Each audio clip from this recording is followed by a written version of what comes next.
সব জল্পনা কল্পনার অবসান ঘটিয়ে প্রকাশ্যে এলো বৈষম্য বিরোধী শিক্ষার্থীদের নতুন রাজনৈতিক দলের নাম। বিক্ষোভ আর হাতাহাতির মধ্যে আত্মপ্রকাশ করল নতুন সংগঠন গণতান্ত্রিক ছাত্র সংসদ।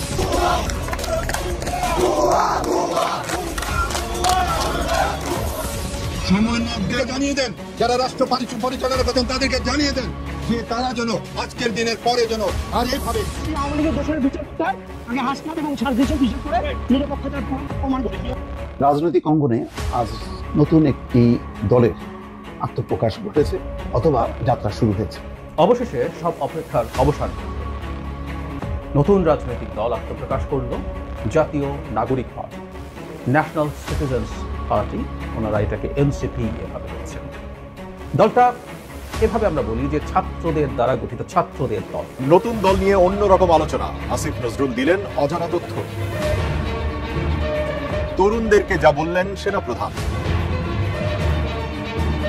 মিয়ানমারের বিদ্রোহী গোষ্ঠী আরাকান আর্মির সঙ্গে যোগাযোগ রাখছে বাংলাদেশ। জুলাই আগস্ট আন্দোলনের তরুণদের নেতৃত্বে গঠিত নতুন দল জাতীয় নাগরিক পার্টি আত্মপ্রকাশ করেছে। আর এই নতুন দলের আহ্বায়ক করা হয়েছে সাবেক তথ্য উপদেষ্টা নাহিদ ইসলামকে, আর সদস্য সচিব করা হয়েছে আক্তার হোসেনকে। আজকে আপনাদের জন্য খুবই গুরুত্বপূর্ণ এই ভিডিওটা, বিশেষ করে যারা নতুন রাজনৈতিক দলটি জাতীয় নাগরিক পার্টিকে নিয়ে চিন্তা ভাবনায় আছেন যে এই দলটার ফোকাস কি বা এদের মোটিভ কি, লক্ষ্য কি। মুখে তো অনেকে অনেক বক্তব্য দিয়েছে, বাট আমরা আজকের ভিডিওতে আপনাদেরকে দেখাতে চাই তাদের মূল ঘোষণাপত্র, যেটা খুবই গুরুত্বপূর্ণ, কি আছে ছাত্রদের এই ঘোষণাপত্র। আসসালামু আলাইকুম প্রিয় দর্শক বন্ধুরা, নতুন একটা ভিডিওতে আপনাদের জানাচ্ছি স্বাগত। এই মাত্র পাওয়া তাজা এবং গরম খবর। এতক্ষণ দেখছেন আপনারা শিরোনাম, সামনে দেখবেন বিস্তারিত।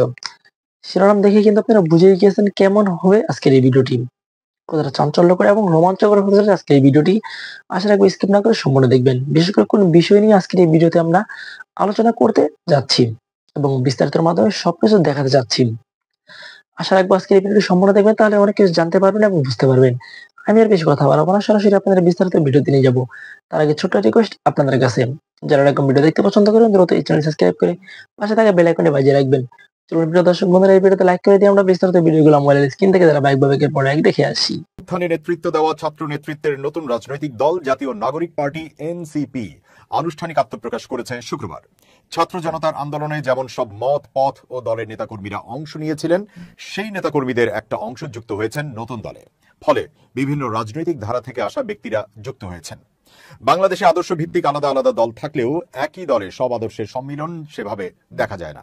আবার রাজনীতিতে দলগুলোর আদর্শিক বৈরিতাও প্রবল। জাতীয়তাবাদী থেকে শুরু করে ধর্মীয়, এমনকি রাজনীতিতে ধর্ম চান না এমন আদর্শের তরুণরাও আছেন নতুন দলে।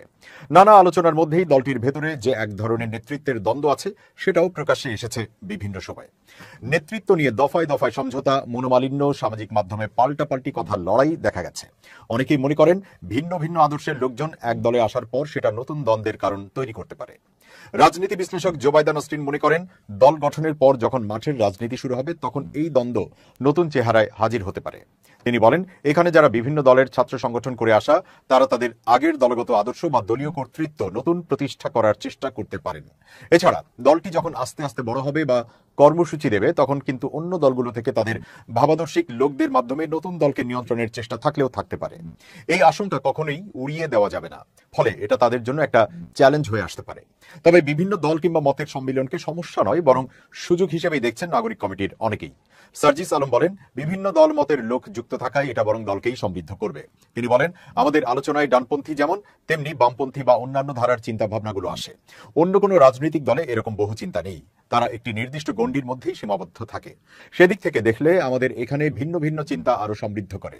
সেখান থেকে যখন আমরা সিদ্ধান্ত নেই তখন সবাই সেটা সমর্থন করে, সুতরাং এটা কোনো সমস্যা না। কিন্তু আত্মপ্রকাশের আগেই আহ্বায়ক কমিটির নেতৃত্ব বাছাইয়ের প্রক্রিয়া নিয়ে প্রশ্ন এবং দ্বন্দ্ব। সেই দ্বন্দ্বে আবার নাগরিক কমিটির অন্তত 3 জন নেতার নতুন দলে না থাকার ঘোষণা শুরুর আগেই এক ধরনের সংশয় তৈরি করেছে। এর মধ্যেই সাবেক সমন্বয়কদের ছাত্র সংগঠনের আত্মপ্রকাশ ঘিরে যে বিভক্তি আর হাতাহাতি, সেটার পরে ছাত্রদের নতুন রাজনৈতিক দলের আত্মপ্রকাশ নিয়ে সারা দেশের মানুষের রয়েছে বিশেষ কৌতূহল। সেনাবাহিনী প্রধান জেনারেল ওয়াকারুজ্জামান বলেন, দেশের তরুণ প্রজন্ম একটি সুস্থ জাতীয় দেশ গঠনে ভূমিকা রাখতে পারে।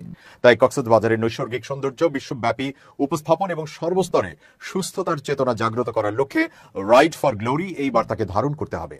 শুক্রবার কক্সবাজারের ইনানীতে প্রথমবারের মতো বাংলাদেশ সেনাবাহিনীর 10 পদাতিক ডিভিশন এবং কক্সবাজার জেলা প্রশাসনের উদ্যোগে আয়োজিত মেরিন ড্রাইভ রেস 2025 প্রতিযোগিতার সমাপনী ও পুরস্কার বিতরণী অনুষ্ঠানে প্রধান অতিথির বক্তব্যে তিনি এসব কথা বলেন। তিনি বলেন, এই ধরনের প্রতিযোগিতায় অংশগ্রহণের মধ্য দিয়ে দেশের তরুণ প্রজন্ম যেন একটি সুস্থ জাতি ও দেশ গঠনে ভূমিকা রাখে। তিনি প্রতিযোগিতায় অংশগ্রহণকারী বিদেশিদের বিশেষভাবে ধন্যবাদ জানান। দেশব্যাপী এ ধরনের প্রতিযোগিতার আয়োজন অব্যাহত থাকবে বলেও আশাবাদ ব্যক্ত করেন সেনাপ্রধান। গণ অভ্যুত্থানের সংগঠকদের নতুন দল গঠন নিয়ে শুভকামনা জানিয়ে এদিন নিজের ভেরিফাইড ফেসবুক পেজে একটি স্ট্যাটাস দিয়েছেন অন্তর্বর্তী সরকারের আইন উপদেষ্টা ডক্টর আসিফ নজরুল। তিনি বলেন, নতুন সংগঠন করার কয়েক মাসের মাথায় আখতার হোসেনরা অসম্ভবকে সম্ভব করল।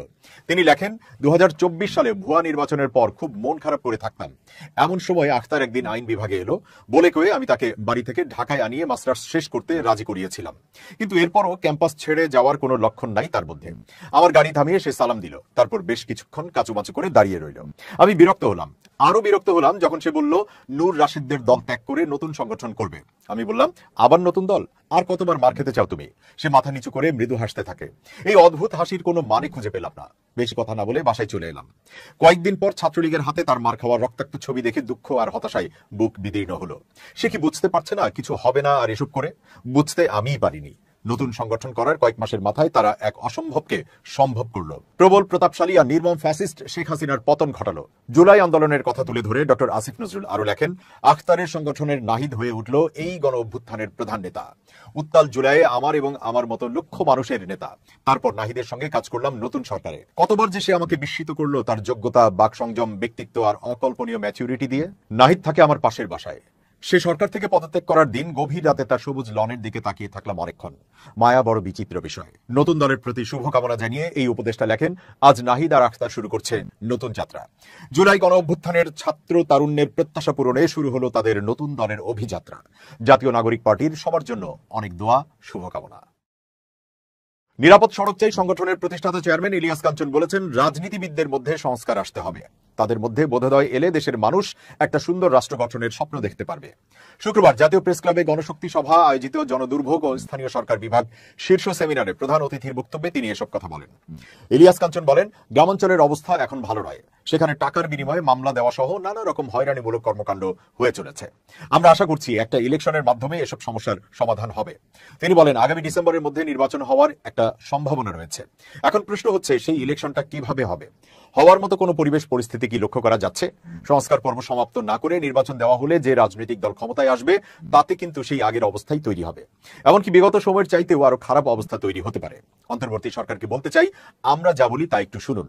যদি না শোনেন তাহলে আমাদের আর কথা বলার দরকার নেই, কারণ সঠিকভাবে যদি নির্বাচন করতে চান তাহলে আমাদের কথা শুনতে হবে। ইলিয়াস কাঞ্চন আরো বলেন, গত 6 মাসে পুলিশের অনেক রিফর্ম করা সম্ভব ছিল, কিন্তু তা করা হয়নি। আমার শুধু মনে হচ্ছে সামনে এক বড় দুর্যোগ অপেক্ষা করছে। আমাদের মধ্যে এখন ঐক্য নেই, আর ঐক্য না থাকার ফলাফলটা ভালো কিছু বয়ে আনবে না। যদি আমার প্রেডিকশন সত্যি হয় আর কি, আমি জানি না এটা সত্যি হবে কিনা। তো সার্জিসকে নিয়ে 9 আগস্ট আমার একটা ভিডিও আছে, দেখে নিন। তখন বলে দিয়েছিলাম আগামী দিনে একটা রাজনৈতিক দল গঠিত হবে, আর এই দলটির মূল কারিগর থাকবে সার্জিস এবং হাসনাত। নিশ্চয় আজকে মোটামুটি 6 মাস পর এটার বাস্তবতা দেখতে পারছেন। আমার এই প্রেডিকশনটা যতটুকু কারেক্ট হয়েছে আমার কাছে মনে হচ্ছে আর কি, যদিও এটা একটা প্রেডিকশন। পরের অংশটা ফানি, ভিডিওটার প্রথমে বলে রাখি, দ্বিতীয় অংশটা ফানি অংশ, প্রথমটা সিরিয়াস অংশ। এমনও হইতে পারে যে আওয়ামী লীগ বিএনপি একজোট হয়ে ছাত্রদের এই দলের বিরুদ্ধে এবং জামাতের বিরুদ্ধে রাজপথে নামতে পারে। অস্বাভাবিক মনে হচ্ছে, বাট ঘটনার প্রেক্ষাপট এমন হইলেও হইতে পারে। বাট আমি জানি না হবে কিনা, এটা অসম্ভব একটা ইস্যু। বাট রাজনীতিতে না অসম্ভব বলতে কিছু নাই, ক্ষমতা যখন টার্গেট হয়। কারণ যে পরিস্থিতি তৈরি হয়েছে, আপনার কি মনে হয় যে ডক্টর মোহাম্মদ ইউনূসকে নিয়ে বিএনপির আসলে মনে মনে তলে তলে আতের চিন্তাটা কি? দেখেন, শেখ হাসিনার একটা অভ্যাস ছিল ঠোঁটকাটা অভ্যাস, যার উপর জিদ উঠতো। তখন বেগম খালেদা জিয়া ঘর ছাড়া করছেন, বলে দিচ্ছেন কি যে ওই যদি আমার ক্যান্টনমেন্টে ঢুকতে দেয় নাই, তখনই চিন্তা করছে একদিন যদি আসি একদম দেমন উঠে দিছে, কিন্তু 32 ভেঙে গেছে ওনারও। তারপর ডক্টর ইউনূসকে নিয়ে সেই 111 সরকারের সময় শেখ হাসিনা বলতো যে ক্ষমতা দখলের একটা চিন্তা আছে ডক্টর মোহাম্মদ ইউনূসের, চিকন চিন্তা। এখন আজকের দিনে এসে অনেকে এটা কিন্তু দুধের সাথে ঘোল মেটানোর মতোই। ডক্টর ইউনূসের নিজেরই মুখের কথা, তিনি ছাত্রদেরকে পরামর্শ দিয়েছেন এই দলটা গঠন করার জন্য। আজকে করছে একদম মাঠে, ঠিক কিনা? এই জিদ্দে গুসায় তিনি বলে ফেলছিলেন একদম পদ্মা নদীর থেকে নিয়ে কি পদ্মা সেতুতে নিয়ে টুস করে ফেলাই দিয়া 2-3টা চুবনি দিবেন। রাইট নাও আপনি যদি বিএনপি নেতাদের অফলাইনে, আমি জানি না তারা এরকম বলে কিনা, বাট আমার কাছে মনে হয় যে তাদের ফিলিংসটা রাইট নাও এরকম। কিন্তু শেখ হাসিনার মতন ঠোঁটকাটা ভাবে তারা বলতে পারতেছে না, আকার ইঙ্গিতে ইশারায় তাদের বক্তব্যগুলো কিন্তু আস্তে আস্তে ডক্টর ইউনূসের বিপরীতে যাচ্ছে। তবে অপেক্ষা করেন, গয়নার 6 মাস, এরপরে দেখেন কই এর পানি কই গড়ায়, 100% গড়াবে। এখন এই পরিস্থিতিটা থেকে আসলে নিস্তারের উপায় কি, এই অংশটা টোটালি ফানি অংশ। আমার কাছে মনে হয় যে একদিন খালেদা জিয়া তিনি শেখ হাসিনাকে ফোন দিবেন যে বুবু এখন আসলে কি করা যায়, মানে ডক্টর ইউনূসকে কিভাবে মোকাবেলা করা যায়। যেই গতিতে ডক্টর ইউনূস যে প্ল্যানে আগাচ্ছেন, বিএনপি নেতারা বলছেন যে ভাই সংস্কারটা কি হয়েছে, সংস্কার হয়েছে এটা যে বিএনপির রাজনৈতিক দলটার যে স্বপ্ন ছিল ক্ষমতায় যাওয়ার, সেখানে সংস্কার করে একটা নতুন রাজনৈতিক দল সামনে চলে আসছে। ইভেন গতকালকে এই দলটার আত্মপ্রকাশের পর তাদের নেতাদের যে বক্তব্য আপনি খেয়াল করছেন, পরিবারতন্ত্রের নেতাদের সামনে বসে পরিবারতন্ত্রকে ওয়াশ করছেন। ইভেন এই স্বাধীনতা নির্বাচনের জন্য না, যে এক দলকে সরাই আরেক দলকে বসাবেন এগুলোর জন্য না, এটা নতুন রাজনৈতিক বন্দোবস্ত।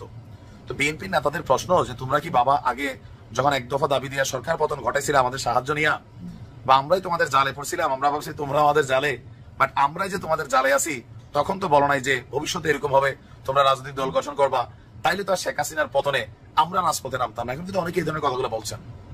ছিল কোটা আন্দোলন, সরকার পতন আমরা মনে করছি, আমরা ভবিষ্যতে একটা সুষ্ঠু নির্বাচন হবে, আর এটা নির্বাচনের পর আমরা ক্ষমতায় চলে যাবো। কারণ এই মুহূর্তে তো মাঠে দাবিদার ছিল না। 5ই আগস্টের পরে একটা দলই দাবিদার ছিল, বিএনপি। আর গেল 6 মাসে বিএনপির কিছু উৎসাহী, অতি উৎসাহী নেতাকর্মী, যাদের নিয়ে তারেক রহমানও বিব্রত, বারবার বলেন যে তোমরা কি 5ই আগস্ট থেকে শিক্ষা নাও নাই যে জনগণের আস্থা হারাই গেলে কিভাবে দেশ ছেড়ে পালাইতে হয়, বুলডোজার ঝড় যায়, তোমরা কি এখনো শিক্ষা গ্রহণ করবে না? না, করবে না ভাই, এটি ফ্যাট খাওয়া। এগুলা দলের 12টা আওয়ামী লীগের বাজাইছে, আপনারও বাজাবে। এখন এগুলোতে মানুষের মধ্যে কি হয়েছে যে একই সাপের 2 বিষ, নৌকার ধানের শেষ, এই ডায়লগুলো চলে আসছে মার্কেটে, ঠিক কিনা? প্রথম দিকে হালকা হালকা চল মনে করলো, আজকের দিনে এটাকে আর হালকা নেওয়ার কোনো কারণ আছে নাই। আমার ক্যালকুলেশন বলছে আগামী নির্বাচনে জামাত এবং এই জাতীয় নাগরিক পার্টি এরা জোট বাঁধবে। বইলা দিলাম, দেখেন জামাত এককভাবে ক্ষমতায় বাংলাদেশের জীবনও যেতে পারবে না। আমার আপনি যতই গালি দেন, এটা আমার না, নাহিদের কথা। আর এই জামাত মার্কা সরকার নাকি বাংলাদেশের মানুষ চায় না, আমি কইছি ভাই, নাহিদ কইছে গালি দিলে তারা দেন, আমারে না। তো জামাত করতে পারি কি, ছাত্রদের সাথে হাত মিলাইতে পারে, অথবা ছাত্ররা তারাও জানে যে এককভাবে নির্বাচন কইরা ক্ষমতায় যেতে পারবে না। কারণ কালকে মানিক মেয়ের বিরুদ্ধে আমরা না 20-50 হাজার মানুষ হয়েছে কিনা আমার এখন সন্দেহ লাগে। যে দৃশ্য দেখছি, আমার এমনি মেয়াদ দুর্বল, চোখের পাওয়ার কম, হইলে হইতে পারে নাকি, বাট এর বেশি ছিল না, বড়জোর 50 to 70 এত হয়েছে কি আই ডোন্ট নো। বাট তাদের যে টার্গেট ছিল 3 থেকে 5 লাখ, এখানে তাদের কিন্তু একটা ধাক্কা আছে, আছে না? আছে। ছাত্ররা জানে যে তারা এককভাবে নির্বাচন করে পাশ করবে না। ডক্টর ইউনূসকে বলতেছিল, স্যার দেখেন আমরা যদি একলা নির্বাচন করি, আমরা তো আমাদেরকে ভোট দিবে না মানুষ, আমাদের কেউ একজন চিনে। তো ডক্টর ইউনূস বলছে তোমাদের চিনে বাবা, তোমরা নামো, হ্যাঁ আমি আসি, তো পরামর্শ দেব। আবার ধরেন এই ডক্টর ইউনূসের আন্ডারে এখন যখন নির্বাচন ইস্যুটা আসবে, বিএনপির আস্থায় কি এই জিনিসটা আছে যে তিনি একটা নিরপেক্ষ নির্বাচন দিবেন, অথবা একটা লেভেল প্লেইং ফিল্ড তৈরি করে দিতে পারবেন? ক্ষমতায় তিনি, উপদেষ্টা পরিষদের ছাত্ররা, তাদের ভাইরা রাজপথে একটা দল করে নেমে গেছে, একজন পদত্যাগ করে প্রধানমন্ত্রী হবার জন্য তিনি সেই দলটার দায়িত্ব নিয়েছেন, পাশ করলে নাহিদই প্রধানমন্ত্রী। তো এই টিমের মধ্যে নাহিদ ছাড়া এরকম খেলোয়াড় নাইও, ঠান্ডা মাথার খেলোয়াড়, খুবই ব্রেনি ছেলেটা, ঢাকা ইউনিভার্সিটির ছাত্র, স্বাভাবিক ব্রেনি। এরকম পরিস্থিতি তৈরি হলে বিএনপির জন্য একটাই রাস্তা, আগামী 5 বছর আবার ক্ষমতার বাহিরে থাকা, নাম্বার 1। নাম্বার 2, এর পরের 5 বছর সেটা ভাই শঙ্কা। কারণ নির্বাচন তো এখনো হওয়ার ইস্যু ছিল, হচ্ছে না তো। ডিসেম্বরের কথা আবার শফিক ভাই বলতেছে মার্চও হইতে পারে। এক একজন রাজনীতিবিদদের এক এক ক্যালকুলেশন। গোলাম মাওলা রনি বলছে যে এটা 5 বছর, মানে আগামী 3 বছর নাকি নির্বাচন হবে না, মানে পারসেপশন আছে। বিএনপি বলছে ধোঁয়াশা দেখা দিচ্ছে, ষড়যন্ত্র হচ্ছে, স্থানীয় সরকার নির্বাচন চাচ্ছে জামাত, বিপিনুর, ছাত্ররা সংস্কার চাচ্ছে Jamaat. What is the meaning of সংস্কার, বিএনপি জানতে চায়। তো এই টোটাল সিচুয়েশনটাকে কাভার করার জন্য বিএনপির সামনে ভবিষ্যতে একটাই রাস্তা থাকবে, সেটা হচ্ছে নির্বাচনে গিয়ে হারা, অথবা আওয়ামী লীগের সাথে হাত মেলানো। এমন দৃশ্যপট এই মুহূর্তে, যখন আমি আজকের দিনে কথা বলছি 2025-এর 1 মার্চ, হইতেও পারে, এই ঘটনা নাও হইতে পারে, বাট কেন জানি মনে হচ্ছে পরিস্থিতিটা যেদিকে যাচ্ছে, কি মনে হয় আপনার? আমার অবশ্য রং ক্যালকুলেশন হয় বিভিন্ন সময়। আর ডক্টর ইউনূস সম্পর্কে বিএনপি নেতাকর্মীদের অন্তরে কি, ছাত্রদের স্ট্যাটাসে আমার আইডিতে যারা বিএনপি লোক আছেন কি পরিমাণ কমেন্ট করেন আমি দেখি, যেটা কয়েকদিন আগে আওয়ামী লীগের বিরুদ্ধে করতো, এখন আওয়ামী লীগ বিএনপি মিল্লা কমেন্ট করে ছাত্রদের স্ট্যাটাস পাইলে, ডক্টর ইউনূসের স্ট্যাটাস পাইলে।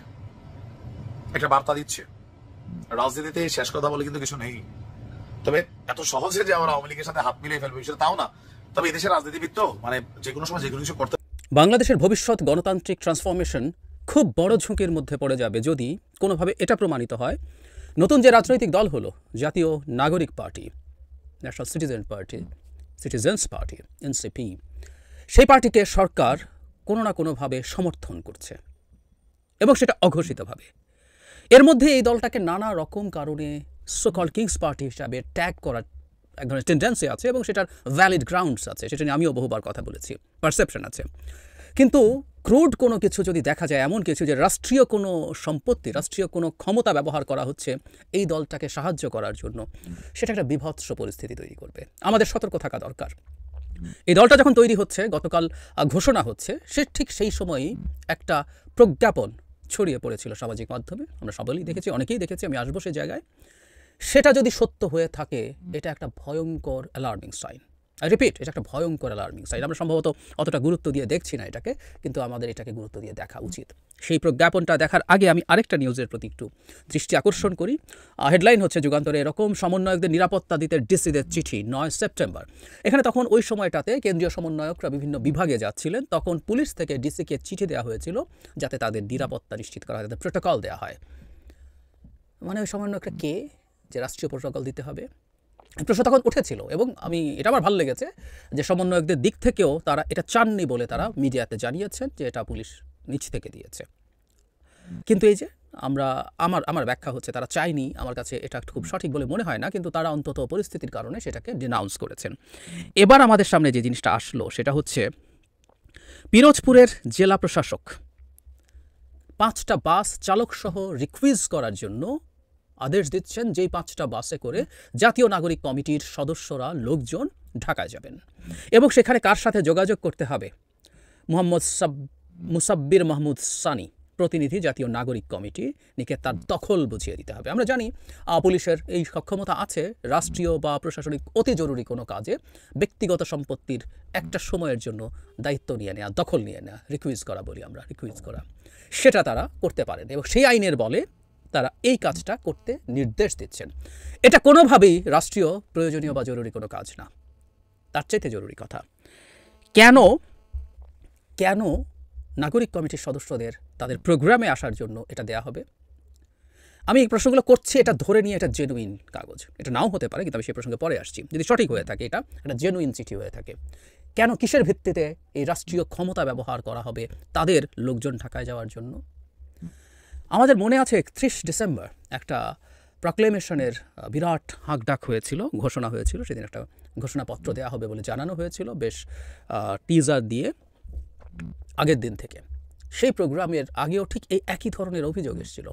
সেই ক্ষেত্রে কোনো ক্রুড চিঠি আমরা হয়তো দেখিনি, কিন্তু এবার দেখলাম, যদি সত্য হয়ে থাকে।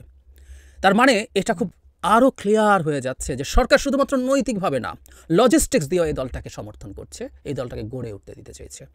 বাজারে কিন্তু প্রচুর ফিসফাস আছে, গোয়েন্দা সংস্থা কাজ করছে এই দল তৈরি করার পেছনে, এরকম ফিসফাস আছে এবং এই ফিসফাসগুলো খুব অমূলক তাও না। সুতরাং এই যাবতীয় প্রসেসের সাথে, যেখানে তাদের উপদেষ্টারা এখন রয়ে গেছেন, প্রধান উপদেষ্টার মন্তব্য মিসলিডিং অ্যাটলিস্ট, তিনি যেভাবে বলেছেন সেটাকে কেউ এভাবে ব্যাখ্যা করতেই পারে যে তিনি ছাত্রদের দলের প্রতি শুধু অভিনন্দন জানানো না, তিনি তাদের দলকে সাহায্য করতে প্রস্তুত আছেন বা উনি বায়াসড তাদের প্রতি, এই ধরনের ইন্টারপ্রিটেশন করা যায়। সেই জায়গায় যখন এই ধরনের চিঠি আমাদের সামনে আসে, এটা খুব ভয়ঙ্কর বার্তা দেয়। এই চিঠিটা কি মিথ্যা? তাহলে আমরা পিরোজপুরের জেলা প্রশাসকের ক্লারিফিকেশন চাই। তিনি মিডিয়ার সামনে এসে বলুক তার একটা ফেক চিঠি দেয়া হয়েছে, এটা ফেক, এবং নাগরিক কমিটির যিনি আছেন তাকেও এই কথাগুলো প্রকাশ্যে এসে বলতে হবে। এতগুলো ঘন্টা পেরিয়ে গেল, কেউ তো কিছু বললেন না। আর যদি দিয়ে থেকেছেন, এটা আমি মনে হয়, কারণ এতক্ষণে কোনো রকম কোনো রিজয়েন্ডার নেই, তারা এইসব জানাননি, তাহলে কিসের ভিত্তিতে দিয়েছেন? এবং এটা শুধু জেলা প্রশাসক না, এটা সরকারকেও এই জবাব দিতে হবে যে কিসের ভিত্তিতে নতুন পার্টিতে জাতীয় নাগরিক কমিটির লোকজন যাওয়ার জন্য রাষ্ট্র তার ক্ষমতা ব্যবহার করে বাস দেবে। বহুবার বলেছে বাংলাদেশ শেখ হাসিনা এই যে প্রায় তারা নতুন বন্দোবস্তের কথা বলেন, আমরা চাই, আমরা নিজেরাও চাই। তাদের সাথে পার্থক্য আমার একটা জায়গা আছে, তারা মনে করেন র্যাডিক্যালি সব এটা সেটা সংবিধান একটা লিখে ফেলবো, কিছু আইন পরিবর্তন করে ফেলবো, একটা সেকেন্ড রিপাবলিক করে ফেলবো, সব কিছু সুন্দর হয়ে যাবে। Sorry, I don't by this argument. কিন্তু আমাদের একটা নতুন বন্দোবস্ত লাগবে এবং সেটা খুবই গ্র্যাজুয়াল অ্যান্ড স্লো প্রসেস বলে আমি বিশ্বাস করি। আমি মনে করি ওভাবেই করতে হবে, এর বাইরে কিছু করতে গেলে আমাদের এক্সিস্টিং সিস্টেমটাকে আরও খারাপ করে ফেলবো। যাই হোক, নতুন বন্দোবস্ত মধ্যে এগুলো ছিল, এগুলো থাকবে। রাষ্ট্রীয় ক্ষমতা কোনো দিন কোনো দল বা ব্যক্তির জন্য ব্যবহৃত হতে পারে না, কিন্তু এটা হলো। নাগরিক কমিটিকেও এটার ব্যাখ্যা দিতে হবে। নাগরিক কমিটি এখন তো তারা দলই হয়ে গেছেন, নাগরিক কমিটির লোকজন চাচ্ছেন তারা দিক, বা এই দলের প্রোগ্রামে আসার জন্য বলা হচ্ছে। সুতরাং জাতীয় নাগরিক পার্টি তাদেরকেও এটার ব্যাখ্যা দিতে হবে, প্রশাসনকে ব্যাখ্যা দিতে হবে, সরকারকে ব্যাখ্যা দিতে হবে। বলেছিলাম যে এই সরকার যখনই তার এই নিরপেক্ষতা হারিয়ে একটা কিংস পার্টি তৈরি করতে যাচ্ছে, তখন যে ঝুঁকিটা তৈরি হয়, এ ধরনের কিংস পার্টি যখন তৈরি, এবং সরকার সত্যিই যদি এই কিংস পার্টি তৈরির পেছনে কাজ করে, তখন নির্বাচনটা সহি হবে, এই বোধটাও নষ্ট হতে থাকে। এটাই অ্যালার্মিং। ডক্টর ইউনূসের সরকার একটা দল তৈরি করতে যাচ্ছে, তার পেছনে আছে, এবং সেই দলটাকে ক্ষমতায় আনার জন্য নির্বাচন ম্যানিপুলেট করা হতে পারে। এইটা সত্য কিনা ভিন্ন আলোচনা, কিন্তু এইরকম একটা ধারণাও যদি কারোর মধ্যে ঢুকতে শুরু করে, আমাদের সর্বনাশ হয়ে যাবে। সুতরাং এটাকে আমরা ছোট করে দেখতে চাই না, খুব বড় করে দেখতে চাই, এবং আমরা ভবিষ্যতে ভালোভাবে ভিজিল্যান্ট থাকবো সরকার কতটুকু সাহায্য এই দলটাকে করছে। ন্যূনতম সাহায্য আমরা কোনোভাবে হতে পারে বলে। প্রিয় দেশবাসী, শুরু থেকে শেষ পর্যন্ত যারা এই ভিডিওটি দেখেছেন সকলকে জানাই অসংখ্য অসংখ্য ধন্যবাদ। যারা এরকম নিউজ ভিডিও পেতে পছন্দ করেন তারা অবশ্যই এই চ্যানেলটি সাবস্ক্রাইব করে পাশে থাকা বেল আইকনটি বাজিয়ে দিবেন। যারা এখন এই ভিডিওটি শেয়ার করেননি, এই ভিডিওটি দ্রুত শেয়ার করে সকলকে দেখার সুযোগ করে দিন। আজকের মতন এই পর্যন্ত, দেখা হচ্ছে পরবর্তী কোনো ভিডিও নিয়ে ইনশাল্লাহ।